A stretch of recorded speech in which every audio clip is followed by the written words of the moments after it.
Boa, cales eran os xogos que había cando ti eras pequena e cales gustabanche máis? Pois, cando eu era pequena había moitos xogos. Os meus que máis me gustaban eran o xogo da paturra, o salto de potro e xogar á liga. Eran os xogos que máis me gustaban. E os que xogabas con teus amigos así que non eras máis especiais? Os que xogábamos así entre todos, pois era iso, xogar ao corro e xogar á paturra. Pois que ben, aboa, grazas. Me chamo Carlos e miña avoa se chama Yoli.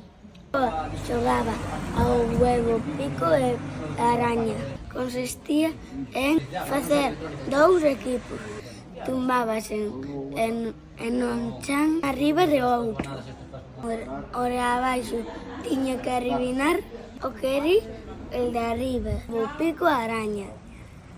Tiña que acertarlo. Aguantaban todo o peso e ganaban. Si caían todos, perdían. ¡Chao, chicos! Recordas alguna historia de cando eras nena? Pois sí, recordo varias. Pero vouche a contar unha que che vai a facer gracia. Cando tiña os teus anos, na miña vida había tomado un helado. E fun con meu pai a unha comida ao Hotel da Vila. Celebrábase a primeira misa dun familiar. E cando chegamos ao postre, que era o que máis eu esperaba, fixéronnos unha copa que metía envidia con unha cuchara. E mi ocurreseme coller unha cucharada chea do que tiña a copa e metela na boca. Levei un apuro tan grande que non sabía que era un helado e non sabía si tragala ou botala fora. E por educación, tragueina, pero nunca máis me quedaron ganas de tomar un postre desa maneira. Cando vía unha copa, xa me parecía o helado famoso. Por exemplo, é unha entre moitas que teño, porque a vida era moi distinta agora. Ti cantos helados comeches xa na túa vida?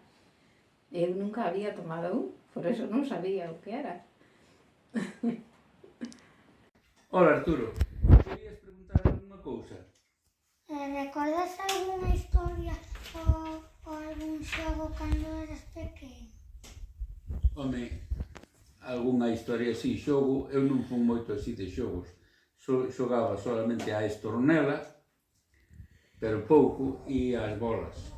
Non era moito de xogar. A buxa non xoguei tampouco moito. E historias, pois, vouche contar unha historia do teu bisavó.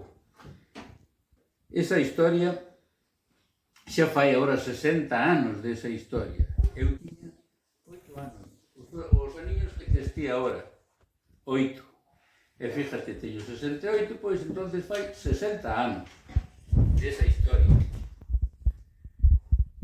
Os protagonistas desta historia, fundamentalmente, foron 2, basicamente.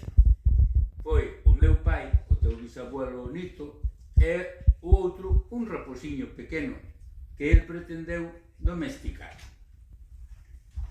O voso bisabuelo fíxose con un raposo pequeno, con unha pequena cría, e pretendeu domesticalo. Para iso, levouno para o cuberto e atouno cunha cadea finiña, un collar moi preparado de cuero, todo moi cómodo, para que o raposiño estuvera ali e lle fixera caso, non? O abuelo dáballe de comer todos os días, dáballe agua e todo de beber, para que o conocera a él. El faláballe e todo. Esta historia durou por aí 3 meses, el dicía, no, ahora xa me vai conocendo, sabes? Dicía o abuelo, Nito, ahora xa me vai conocendo. E un día, acariñando así, pois o llaman así, vai o raposo, ras, le mordió aquí, e a pouco máis le arranca todo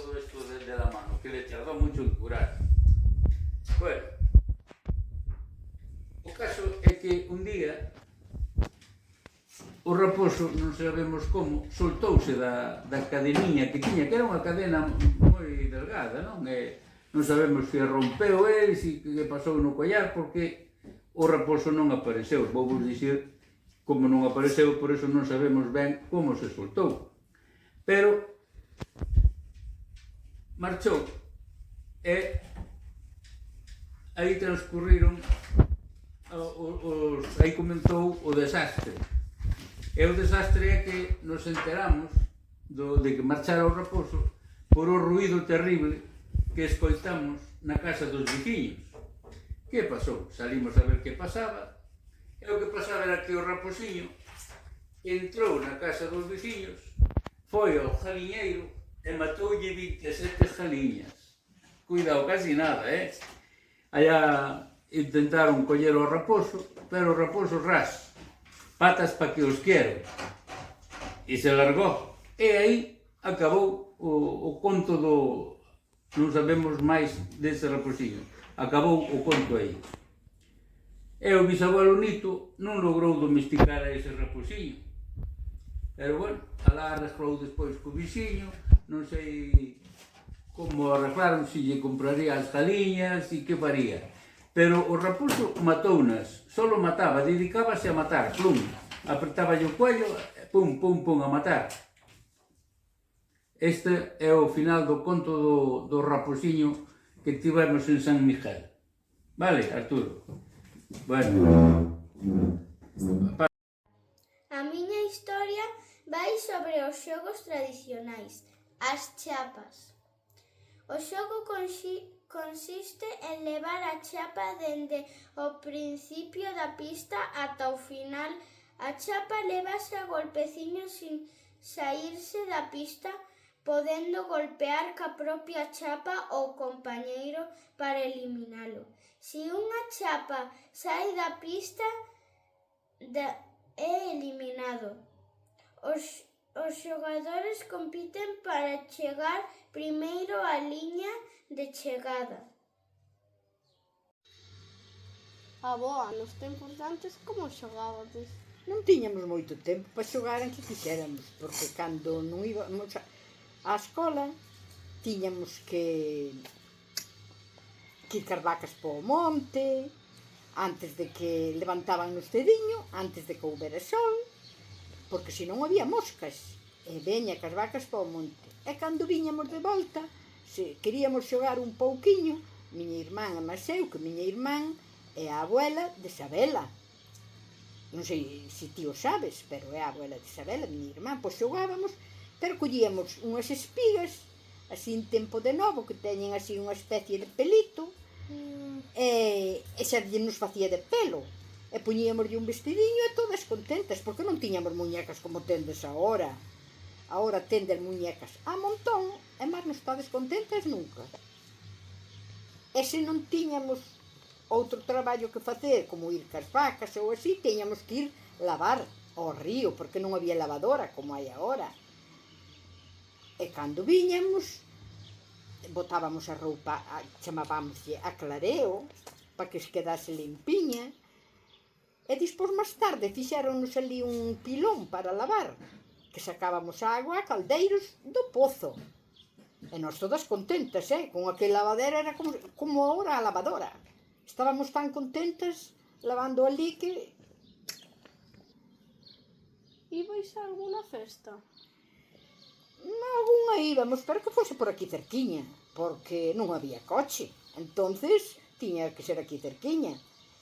E cando viñamos de volta, viñamos ca linterniña para que nos alumbrara o camiño. E bueno, pero viñamos todas contentas, Non é como agora que non estades contentas nunca. Disfruta, meniña, que os tempos de antes non son como os de agora. Así que disfruta mentes podes, co que tes. Tes algún xogo ou alguna historia de cando eras pequena? Sí, cando era pequena eu xogaba moito. Por exemplo, por aí pasa un regatito de agua e eu facía como vía facer aos maiores. Facía un lavadero, lavaba a roupa das muñecas aí como se fose o río, aquí nesta horta como vemos agora, Despois tamén na escuela xogaba a Mariola, o pilla-pilla, as casitas tamén. Facíamos casitas con caixas dunha miña tía Carmen tiña unha tienda e sempre tiña caixas de cartón grande e facíamos casitas as caixas, miñas primas e eu, pasábamoslo moi ben. E despois tamén tiña algunha historia, que máis tamén, máis xogos tamén, pero agora non me acordo. As muñecas tamén andaban na bicicleta, pasaba ben. E despois tamén tiña unha historia dunha nena que quixo ir ao colegio de monjas, como o vosso, pero bueno, esa nena tiña que dormir ali. Pero os seus pais pois levarona porque ela quería, e despois a nena pois non se acostumbraba no colegio e non se lle ocorreu mellor cousa que escapar do colegio. Unha nena con 10 anos. E iso, pois colleu o tren a nena, ela sola, recorreu Villa García ela sola, eran outros tempos, porque se fose agora, pois non sei o que pasaría. Eu escoitei eso. Saleu a nena pola porta, non sei se me dou chegado ao tren, colleu o tren e chegou a Tesures, ela sola. E nadie lle dixo á nena a donde vou, vai, esa nena. Entón, despois a nena, como sabía que pola carretera podían andar buscando, deu polo bosque. E apareceulle na casa os pais así, a escondidas, así, e dixeron, ai, ali está. E todos alegraronse, porque claro, as monxas estaban preocupadas que a nena xa estuvera morta. E bueno, deixaron aquí, deixaron na casa máis ben. E volveu a nena outra vez ao colegio, volveron a levar, porque se conoce que a ver se acostumbraba. Os pais, pois bueno, bastante sacrificio farían para levar a esa nena. E volveron a levar, e volveu a escapar. Non era que as monxas foran malas, era a nena unha rebelde, que non debeu de facer eso non se fai. E volveu a escapar a nena outra vez. Despois xa acabaron por non levar a nena e deixala por imposible. A quen pensades que foi esa nena? A abuela de Ricardo, de Arturo, de Alicia e de dous máis, de Pedro e de Elena. E despois pesoulle moito haber feito eso, pero xa era tarde. Non saber máis con 10 anos. E se acabou a historia desa nena. Vale? Isto.